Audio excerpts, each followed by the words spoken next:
उत्पत्ति 6 उसका 9 वचन हम निकालें। नूह की वंशावली ये है। नूह धर्मी पुरुष और अपने समय के लोगों में खरा था और नूह परमेश्वर ही के साथ साथ चलता रहा। और नूह से शैम और हाम और येपेत नामक 3 पुत्र उत्पन्न हुए। उस समय पृथ्वी परमेश्वर की दृष्टि में बिगड़ गई थी और उपद्रव से भर गई थी। और प्रभु ने पृथ्वी पर जो दृष्टि की तो क्या देखा कि वह बिगड़ी हुई है, क्योंकि सब प्राणियों ने पृथ्वी पर अपना अपना चाल चलन बिगाड़ लिया था। आज भी परमेश्वर पूरी पृथ्वी के ऊपर दृष्टि कर रहा है। आज भी पृथ्वी परमेश्वर की दृष्टि में बिगड़ गई है। किसी के अंदर लालच, किसी के अंदर व्यभिचार, किसी के अंदर घमंड, किसी का मन में गलत युक्तियां, पूरी पृथ्वी बिगड़ गई थी। और आज भी कुछ ऐसा ही नजारा हमें दिखने को मिल रहा है। और नूह के समय में भी कुछ ऐसा ही था जैसा आज हो रहा है। नूह क्यों धर्मी रहा? वो परमेश्वर की उपस्थिति में चलता रहा। दुख आए सुख आए उसने परमेश्वर की हजूरी को नहीं छोड़ा, इसीलिए वो खरा बना। आज बहुत सारे लोग हो सकता है अपने आप को धर्मी समझ रहे हैं, लेकिन क्या हम यहोवा की दृष्टि में धर्मी हैं? मैं तो प्रार्थना भी करता हूँ, मैं तो बाइबल भी पढ़ता हूँ, मैं तो दान भी करता हूँ, मैं तो ये भी करता हूँ, मैं तो वो भी करता हूँ। उनको लग रहा है कि ये कुछ चीजें करने से वो धर्मी है, क्योंकि मैं ये करता हूँ इसलिए मैं धर्मी हूँ, मैं ये करता हूँ मैं इसलिए धर्मी हूँ। यहोवा की दृष्टि में कौन धर्मी है? जो उसके साथ साथ चलता है। केवल और केवल नाम के धर्मी ना बने, प्रभु अंदर से जांचता है। अपने कामों को पवित्र करें, रोज चेक करो अपने जीवन को और पवित्र आत्मा से कहो, प्रभु मुझे जांच। बहुत सारे धर्मी तो अपने पापों को छुपाने के लिए धर्मी बने हुए हैं, अपनी गलतियों को छुपाने के लिए धर्मी बने हुए हैं कि वो चीजें जाहिर ना हो जाएं किसी पर। इसीलिए हमें एक धर्मी होने का मखौटा चढ़ाना है। बाइबल कहती है यहोवा की आंखें, यीशु की आंखें ज्वाला की मानिंद है। जब वो देखता है तो ऐसा नहीं कि आपके कपड़े से आप ढक जाते हैं, उसका वो आपके अंदर से, आपके ब्लड के भी अंदर देख सकता है, आपके आर पार देख सकता है। उसकी आंखें ज्वाला हैं, उससे कुछ भी छुप नहीं सकता, कुछ भी, मतलब कुछ भी। आपको लगता है मैं ये नहीं करता तो मैं धर्मी हूँ, मैं इसके जैसे ये वाला काम नहीं करता इसलिए मैं धर्मी हूँ। आप अपनी दृष्टि में हो सकते हैं, प्रभु की नहीं। मैं धर्मी हूँ, मैं ऐसा कोई काम नहीं करता, लेकिन फिर भी मैं नहीं कहता प्रभु मुझे जांच। प्रभु मेरी विटनेस देगा, आपकी गवाही कोई मनुष्य नहीं देगा। आप 4 लोगों के सामने धर्मी ठहर सकते हो, लेकिन क्या तुम यहोवा की नजर में धर्मी हो? निर्गमन 4 उसका 24 पढ़े। तब ऐसा हुआ कि मार्ग पर सराय में यहोवा ने मूसा से भेंट करके उसे मार डालना चाहा।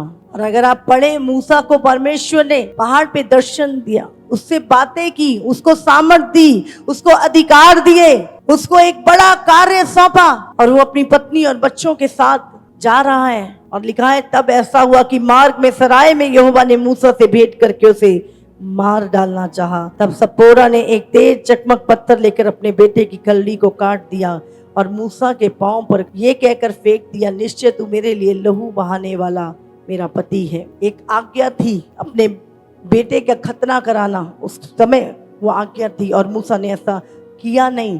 परमेश्वर आपके इमोशन से बंधा हुआ नहीं है, परमेश्वर अपने वचन से बंधा हुआ है जो उसने तुम्हारे लिए बोला है। और अगर आप वचन को थामे हुए हैं, आप यहोवा के साथ चल रहे हैं, आप यहोवा की उपस्थिति में चल रहे हैं और आप वचन को तोड़ रहे हैं, तोड़ मोड़ के अपने लिए इस्तेमाल कर रहे हैं। बाइबल कहती है मूसा को भी सराय में भेंट करने आया यहोवा, इसलिए नहीं कि चल मैं फिरौन के ऊपर तुझे बताता हूं क्या करना है, लिखा उसको मार डालने के लिए। हम कई बार, अरे मैं तो बहुत बड़ा पास्टर हूं, मेरे बिना तो कैसे चलेगा, तो प्रभु मुझे तो जिंदा रखेगा ही। अगर परमेश्वर मूसा के साथ ये चीज कर सकता है ना, तो आप और मैं कुछ नहीं है। इसीलिए अपनी नजर में धर्मी मत बनो। आपको परमेश्वर का वचन धर्मी बना ठहराता है, वो ठहराएगा कि तू धर्मी है कि नहीं।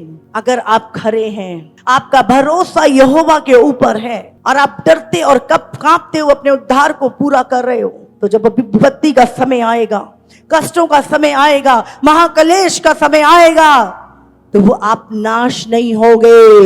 यीशु आपको बादलों में उठा लेगा, वो खरे और धर्मी लोगों को उठा लेगा, वो पवित्र कलीसिया को उठा लेगा।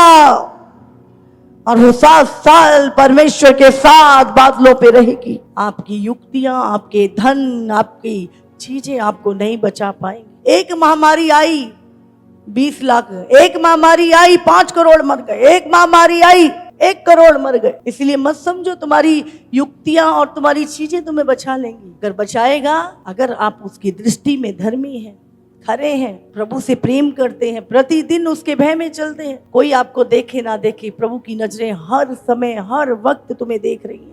आप घर में हो, आप बाहर हो, आप क्या बात कर रहे हो, सब प्रभु देख रहा है। इसलिए मत सोचो ये बार का जीवन जो मेरा दिखाने वाला है, प्रभु इसको देख के तुमसे इंप्रेस हो जाएगा। प्रभु इसे देख के तुमसे इंप्रेस नहीं होने वाला। प्रभु तो पीछे का लाइफ देखेगा तेरी। लोगों के सामने तो तू बहुत धर्मी है, पर तेरी गुप्त लाइफ कैसी है वो देखता है वो। आप मनुष्य को दिखा सकते हो मैं उपवास कर रहा हूँ, प्रार्थना कर रहा हूँ, ये कर रहा हूँ, वो कर रहा हूँ, उसके साथ आप लालच भी कर रहे हैं, उसके साथ आप पाप भी कर रहे हैं। वो चीजें तो इसलिए है कि लोग आपको आपकी चीजें पता ना चल जाए। एक धार्मिक ओढ़ना आपने ओढ़ रखा है। आज बहुत सारे धर्म का ओढ़ना ओढ़ के बैठे हैं, इससे हम नहीं बचेंगे। रात को जब हम प्रार्थना में आ रहे थे तो हमने एक ग्रुप को देखा, यूथ का ग्रुप था। 3-4 ठार गाड़ियां लगी हुई थी वहां पे, हल्ला गुल्ला कर रहे थे और शराबे पी रहे थे। देखो शैतान ने क्या हाल कर रखा है दुनिया का। तो बोले एक हमारा यूथ भी है जो इस समय प्रार्थना में है, एक ये यूथ है। एक यूथ शैतान की मर्जी पूरी कर रहा है और शैतान खुश हो रहा है, और एक यूथ शैतान की मर्जी को तोड़ रहा है, शैतान के एजेंडों को तोड़ रहा है और परमेश्वर प्रसन्न हो रहा है। आपके जीवन से आप किसको प्रसन्न कर रहे हैं? आज बहुतों से शैतान प्रसन्न है। क्यों? ये तो मेरी मर्जी पे चलता है, ये तो मेरे हिसाब से चलता है। शैतान खुश है बहुतों से, तो आते चर्च में है पर प्रसन्न शैतान को करते हैं। पूछा कभी प्रभु तू मुझसे प्रसन्न है? पूछेंगे कैसे, पता है कि है ही नहीं है। काम ऐसे नहीं है ना मेरे, जितना मर्जी नाटक कर ले हम, पर हमें खुद ही पता होता है कि प्रभु हमसे खुश है कि नहीं है। पवित्र आत्मा गवाही देता है, अंदर से गवाही देता है। इसीलिए मन फिराओ, स्वर्ग का राज्य निकट है। कोई बचाने वाला नहीं होगा। आज बचाने वाला भी अवेलेबल है, उसकी ग्रेस भी है, उसका अनुग्रह भी है, और पश्चाताप करने के लिए पवित्र आत्मा भी है। एक बारी पत्ता कट गया ना, कोई नहीं होगा वहां पे। आग होगी, गंधक होगी, कीड़े होंगे, बस आपने जो बोया है वो काटोगे। आज आप किसी के लिए गलत बीज बो रहे हो, आपके साथ वो होने वाला है। आपको लग रहा है कि मैं ये बीज बोऊंगा और इसके साथ होगा, वो आपके साथ होगा। आपको धोखा मिलेगा, आप धोखा दे रहे हो। आप विश्वास योग्य, आपको विश्वास योग्य लोग मिलेंगे। सारा दिन भर बुरी युक्तियां करते हैं, बुरी बातें करते हैं और रिजल्ट अच्छा चाहते हैं।